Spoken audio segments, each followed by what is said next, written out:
Hey there, I'm Crista Vance, entrepreneur and operations leader. And I'm Matt Vance, award-winning author and social innovation researcher. We're your hosts of the Culture Profit Podcast. Your place for purposeful company culture strategy. Learn from HR pros, executives, and thought leaders how to prioritize profits by prioritizing people. This episode is sponsored by Mobrium, the best friend of forward-thinking HR leaders, helping you strengthen your employer reputation as a reflection of your real culture. Learn more at mobrium.com. 60 episodes, can you believe it? Crazy. Today we're diving into what is a challenge for, I think, everyone, and that's balancing work and family life. So we're going to give you a little peek into our world and how we do it as co-founders of Mobrium.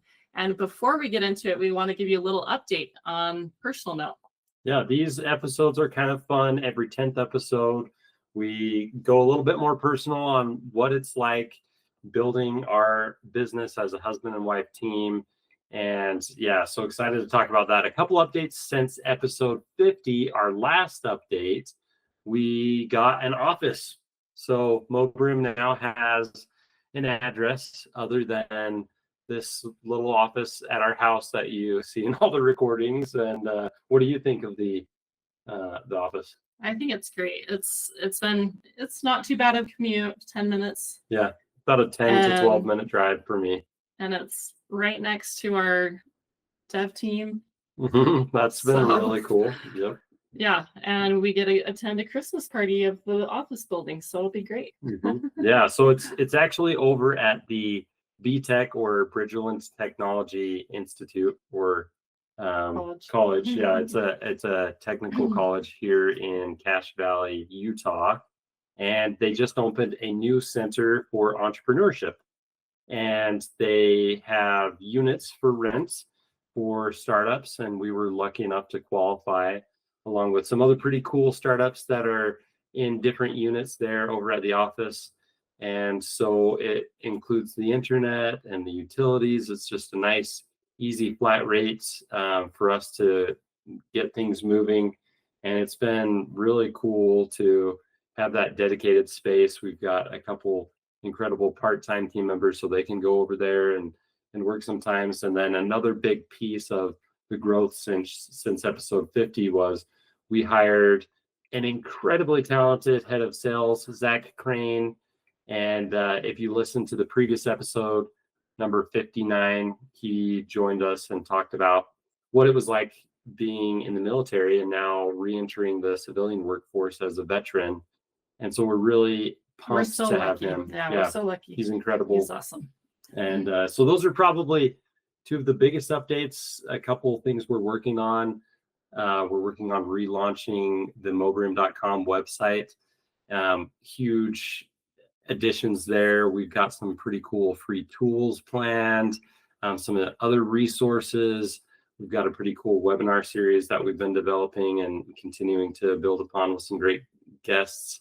So yeah, lots of cool things in the work, including some new features that we'll be excited to tell you pretty soon, but those are a few updates. But Crista has a big personal update since last check-in. Yeah, so I think it was about a little over a year ago, I just had this idea that I wanted to do I was feeling that creative urge, I guess, and I'm definitely not a great illustrator author, but I love to write and I love putting projects together, and so I decided to write children's books that I could read to my own kids on artificial intelligence, because I feel like that's it's such a big thing in our world these days, and to help kids get to understand that concept better as they're growing, and we are just kind of thrown into that world, but they can kind of learn about it and learn how to use it safely, effectively, and just have it actually help them down the road, and in addition to what they have to offer, hopefully that they're not just relying solely on AI, right? So I released Flint's Secret Treasure. So if you can see the video, if you're watching on YouTube, you can see it. If you're on audio, go look it up on Amazon. Has lots of beautiful pictures if your kids love dragons like mine do. It's great. It's more of just a story, and then at the end, it has a discussion about AI. It's like a metaphor or analogy that you can compare to artificial intelligence, but the story can stand alone, and it's fun and awesome pictures. So, and of course, I used AI to make these pictures. I used a platform called Midjourney, and that's been really good to work with that platform. And then the second book that I launched is Artificial Intelligence. Artificial Intelligence, a kid's guide to the technology of artificial intelligence. It's a little bit fishy book, but yeah. And this one is much more informative, with just like supporting pictures, and really like dives into the concepts of artificial intelligence. So yeah, if you're interested or your kids might like it, check it out on Amazon. And on a personal note, we had a great summer. Fall has been amazing. And now we're headed into the colder season. It's looking a little bit stormy out there today, but Matt was able to do lots of mountain bike rides this summer. Yep, and rides with the kids. We love getting out as a family and riding our bikes. It's one of our favorite family activities. And yeah, it's been great. So we've got every bike size. We've got 29-inch, 27.5, 24, 20, 16, and 12. We now own every bike size for our whole family, all the way down the list. And that's the wheel size. Yeah, that's the wheel size. Yep. So yeah, not the frame size. Yeah, and man, our kids have really improved in their biking, and they can get up big hills without stopping. And our youngest daughter, she now has a bike that has gears, and so she can conquer any hill. It's awesome. Mm-hmm. Yeah, it's pretty great to see, and it's great to push through the challenge. We definitely believe in working hard and having age-appropriate challenges, and being able to cheer on our kids through something difficult, because there's a really big hill in our neighborhood, and that each of our kids, when they first got to that hill, they weren't able to do it, and then eventually multiple times through, now they can all conquer the hill, yeah, including our 4-year-old, and it's probably a quarter of a mile long hill. So that's pretty cool. Yeah, super proud of them. And I think that ties perfectly into what we're going to talk about today. It has been a challenge starting this business and simultaneously raising 5 kids. So, sorry. Yeah, so I actually wanted to start off by telling a little story about work-life balance. I volunteer for my church in a calling, and previously I had a congregation leader, or a bishop, that's what we call him, in the Church of Jesus Christ of Latter-day Saints. And I asked him, how does he balance everything? Because as a bishop, there's a lot of responsibilities, and it's completely volunteer. There's no compensation or anything like that. His roles are everything around leading the congregation and supporting individuals and families. And he told me this analogy of spinning plates.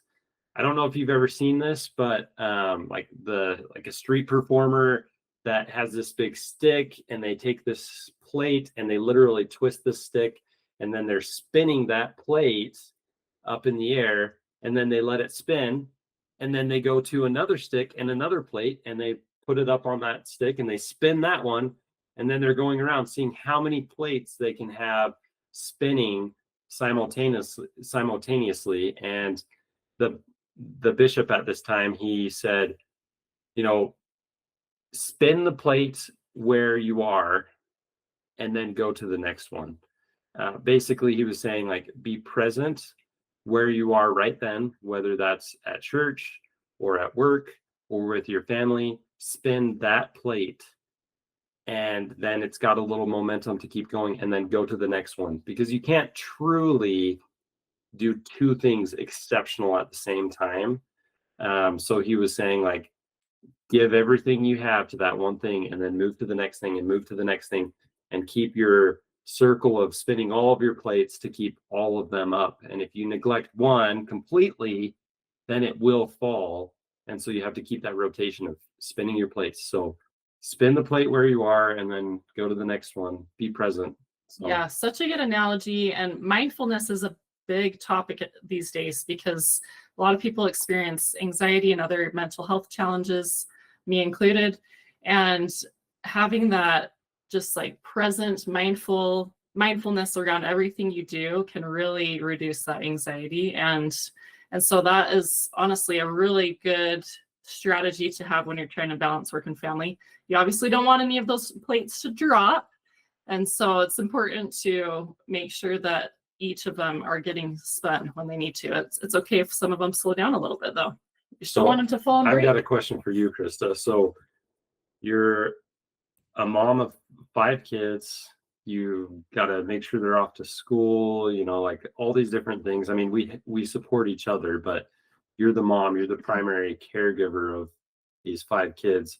How is it for you, like being the mom and contributing to the business?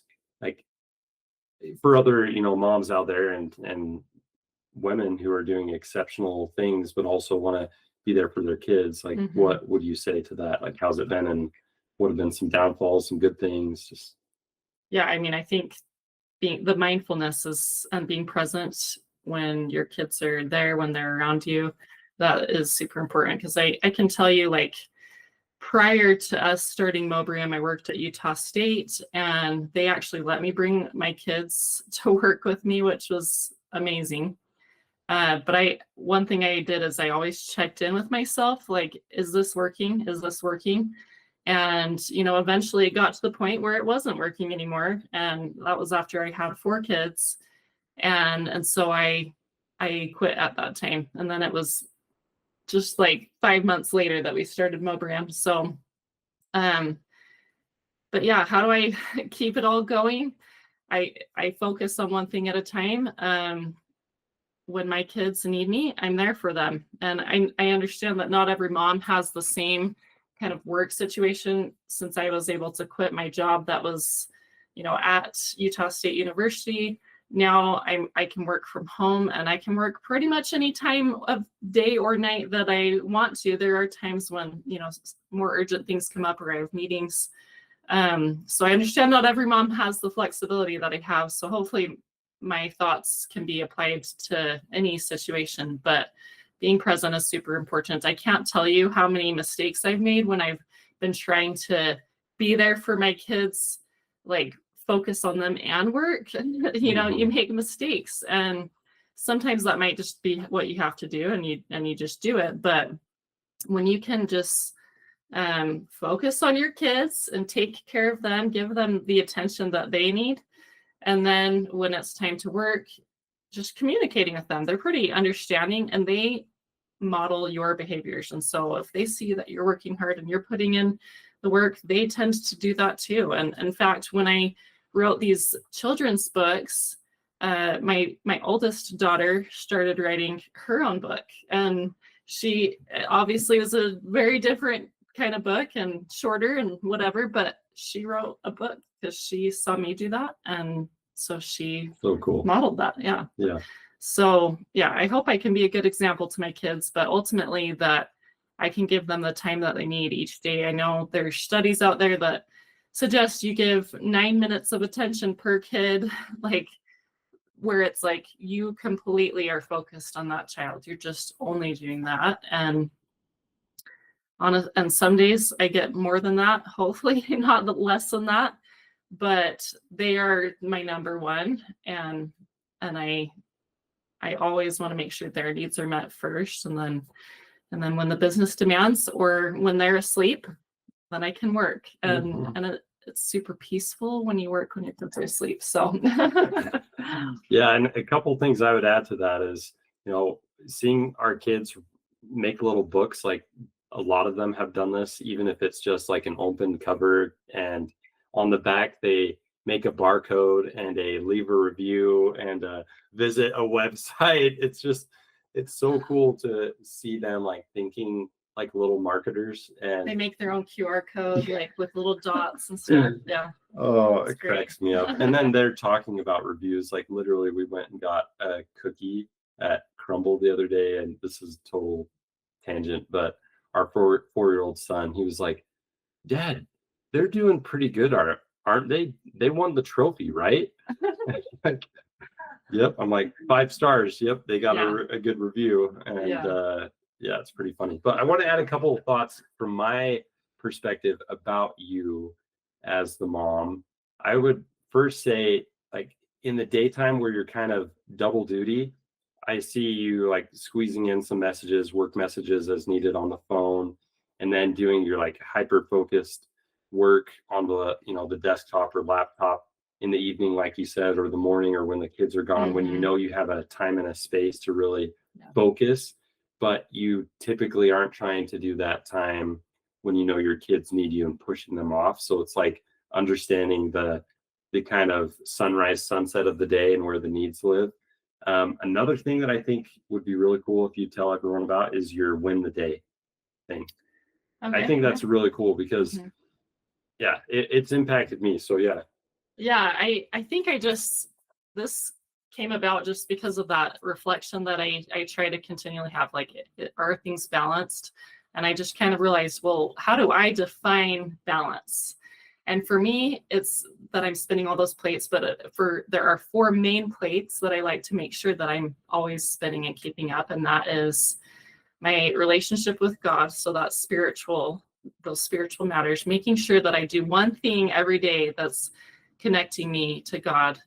And then family is super, and I call that social. So like taking care of my family relationships, and then hopefully a little bit beyond that, whether it's a neighbor or a more extended relative, doing one thing each day that's touching on those relationships. Obviously, my kids, it's a lot more than one thing, but and mom might be 18 in a minute. I guess my immediate family plate, that's just a given. Like I have to take care of that one. But if I can do one thing to somebody outside of my family, just to strengthen a relationship with a sister, a brother, a parent, a grandparent, or a neighbor, and doing something to serve them, that's awesome. And then I like to learn one thing new every day. So that's the knowledge plate. And it can be something as simple as reading a book, or practicing the piano, or piano. Yeah. And then lastly is physical. Yeah. And that's a super important one for mental health struggles. But I really care about having a body that's healthy, that can care for my kids, because it is a very physical job. It's surprising how physical it is. And to hopefully be there in the long years when they're grown and have kids of their own. So I try to do one of those things each day. And when I do, I just feel so accomplished by the end of the day, even if I didn't get all my checklists done or whatever. I just feel like, hey, I touched those things that I needed to do, and I'm a better person at the end of this day. And you can tell yourself, you won the day. You did those 4 things that were priorities to you. And, it's the aggregation of marginal gains. You do these little things consistently day over day. I mean, we've kind of tackled some pretty big, ambitious goals, like the book, the review cycle that I wrote. That took 4.5 years. And I got discouraged. I had times where I wanted to give up, but I came back to, it's okay that it's not done today, but I need to keep chipping away at it. And eventually my future self will thank me for all of those, little additions that, 1 page at a time, it became a book. And, I think sometimes that's hard to see. We're pretty hard on ourselves. A couple things for me about balancing work. Like I would say, like, I'm first invested in the business time-wise, second in the family. Not to say that I don't care about the kids and everything, but we're obviously his number one priority, but he has to spend the plate daily, of the business for more hours than he can be focused on the kids. And Crista, I'm a little bit more the other way. Exactly. So. Krista's first on the family, second on the business, and between the two, we overlap really well. Everything that we've done as a couple has tried to specialize, but with a unified goal. Like, we don't view ourselves as competing. Like, I have my career and she has her career. Like, we've tried to be very unified, that we work together for the biggest success that we can accomplish together. And even though, like the review cycle has my name on the cover, like Crista was there doing so much for that offered project. to put my name, but I did not want my name on there. I wanted to do my own thing and get my you're just which you did great at, but she was the executive editor, and I couldn't have done that without her. And it's the same with Mobrium. And now our team is expanding, and so Mobrium is becoming this bigger thing where we're all working together, but we're trying to be good examples of balancing and leading. We definitely don't want to make our team work crazy hours, and we try to encourage them to be there for moments that matter and to be flexible. But I have just a couple quick things for my personal journey about balancing work.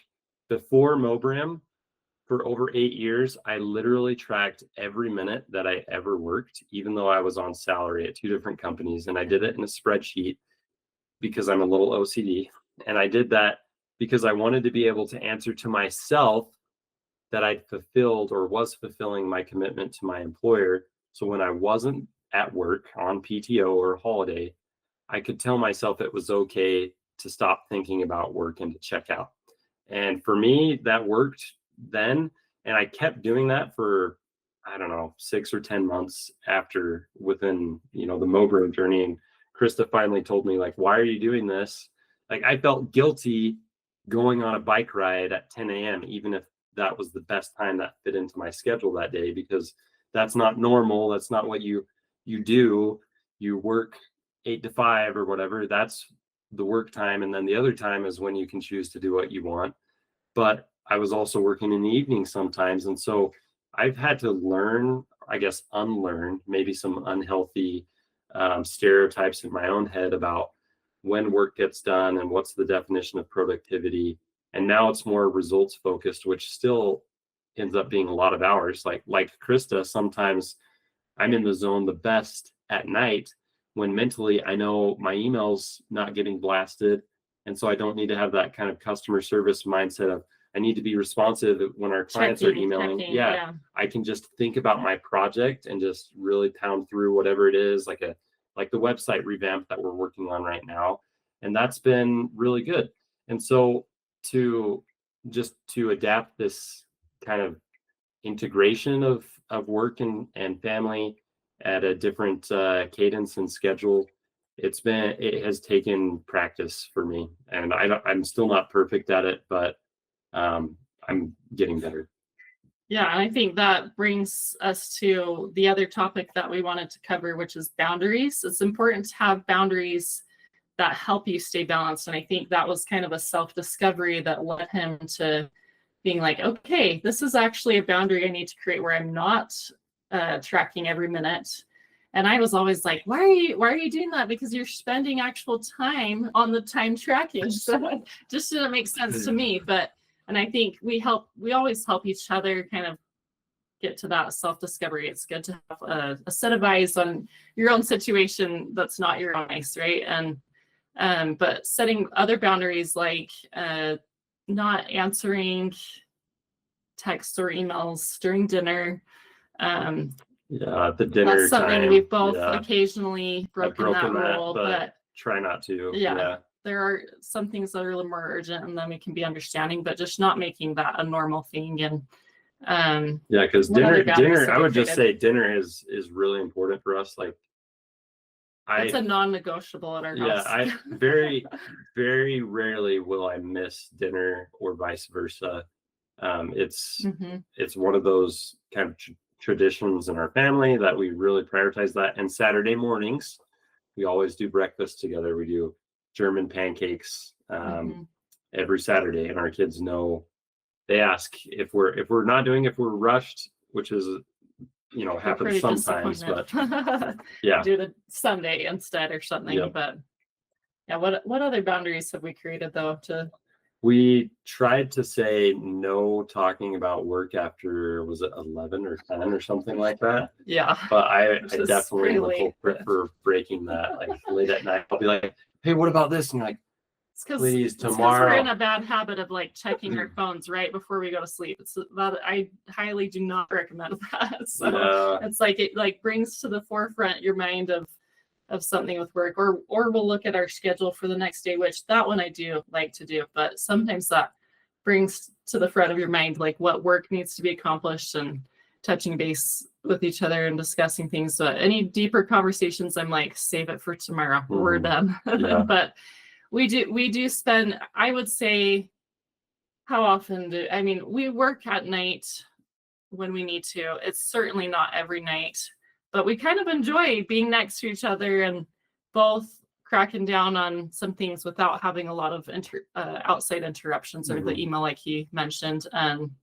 sometimes maybe he's in the middle of something right before dinner, but he turns it off and then he comes back to it after the kids are in bed. And yeah, I well. always tell Krista, she'll say, "Are you done?" And I just say, "I'm never done. I'm just stopping."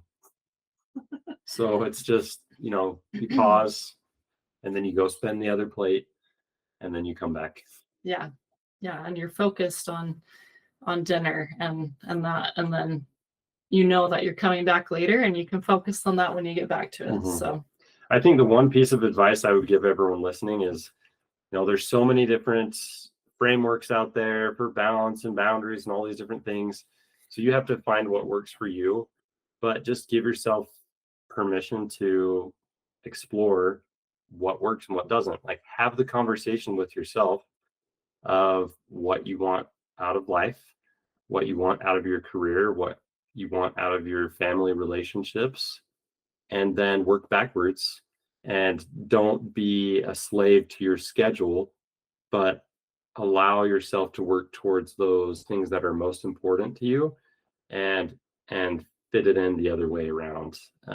Like, one of the things that we've sacrificed to be where we are is, financial stability, because we put everything into the business instead of, if I would have been working that higher paying salary career job, the 401k would have been bigger, and, different things like that. But that was a calculated and timed risk that we took, and we're doing it, and we're pushing forward, focused on the goal. And you can do the same thing. You can have that conversation with yourself and with your spouse of, what do you want? And then work backwards. And I think work-life balance is a key piece of that, because, time is a currency of value, just like money. And you can define what you want now versus what you want later, and making that plan to prioritize your short-term needs and your future desires. Yeah, and I'll add to that. Well, first of all, we've now been doing Mobrium over 3 years, and so it was a risk, but we're still in it. We're still plugging away. And the other thing I would say, like, just to narrow in on that, define what balance looks like to you. Maybe it's staying below a certain stress level. Maybe it's making sure you get a certain number of hours of sleep at night, making sure your relationships have a certain amount of time or quality. So you just need to define for yourself what that balance looks like, and then establish those boundaries that support how you define it. I like that. I think that's a great note to end on. Thank you, everyone, for tuning in, for following along on our journey. We'd love to hear from you if you have any feedback or requests on topics for us to cover in future episodes around prioritizing people and putting people first, and why it's good for business. And thanks for following along. And as our kids would say, leave us a review, like and subscribe. Did we win the trophy? No. Yeah. Thanks, guys. See ya. Thanks for tuning in to the Culture Profit podcast, and for being a part of our journey to prove that putting people first is best for business. Today's episode was sponsored by Mobrium. Want to get more employee reviews and streamline your employer reputation? Visit Mobrium.com. Now go find one way to prioritize your people and watch your profits grow.